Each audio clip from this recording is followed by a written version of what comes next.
What would you do if money were no object? That, my friends, is not just a clever question. It is, in fact, the most important question you can ask yourself.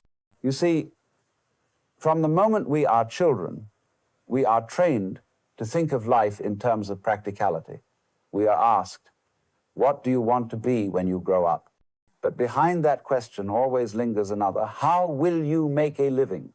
Rarely, if ever, does anyone ask, what makes your soul come alive? What do you long to do, simply because it feels like breathing? And so most people spend their entire lives doing things they don't truly enjoy. They go on year after year, day after day, working at jobs they dislike, waiting for a future moment when they will finally begin to live. But the tragedy is, when you postpone your joy, life itself slips by, because time is not money, time is life, and when it's gone, it does not return. Now, when I ask this question, what would you do if money were no object? I often see hesitation. People immediately think of something they love, perhaps painting or music or travel, but just as quickly, they stop themselves. But I can't make a living from that, they say. It isn't practical. It won't pay the bills. And so, before they even dare to dream, they cut the dream down at its root. They kill their own desires with that one anxious question, but will it pay? The result is that we live by compromise. We barter away our passions for security. We sacrifice our desires for the illusion of stability. Yet, have you noticed that stability is never truly stable? Companies fail, economies crash, jobs disappear. The so-called safe path is often not safe at all. And here is the great irony. When you chase security, you often end up with neither security nor happiness. But when you follow what you genuinely love, when you devote yourself to it with sincerity, you awaken a vitality within yourself, a kind of energy that others cannot help but notice. And often, though not always, money comes as a byproduct. But even if it does not, you will have lived richly because you were doing what you were born to do.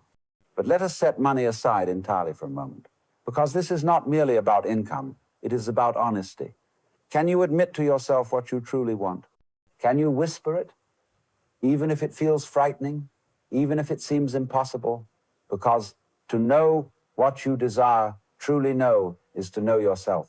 So I ask you now, if all the world's money vanished tomorrow, if the only currency left was your joy, how would you spend your days? What rhythm would you follow with your life? Would you write, or sing, or build, or travel? Would you teach, or garden, or dance beneath the open sky? This is not fantasy. This is the beginning of freedom. Because you see, money is a tool, not a master. It is a means, not an end. And yet, so many of us worship the tool and forget the purpose. We become slaves to the symbol, while the substance of life slips through our fingers. The truth is this: if you discover what you love, you will transform your entire relationship with life. Work will no longer be a burden, but a form of play. Effort will become joy. Your hours will come alive. And if the world chooses not to make you wealthy in return, at the very least, you will have lived a wealthy life. Because wealth is not measured by numbers in a bank account, but by the fullness of your days, by mornings of passion, afternoons of laughter, evenings without regret. So do not waste your years living a life that is not yours. Do not endure decades in a job you despise, waiting for some distant retirement to give you permission to finally live. Instead, listen now, while you still have breath in your body. Find that thing which makes your heart beat like a drum and follow it.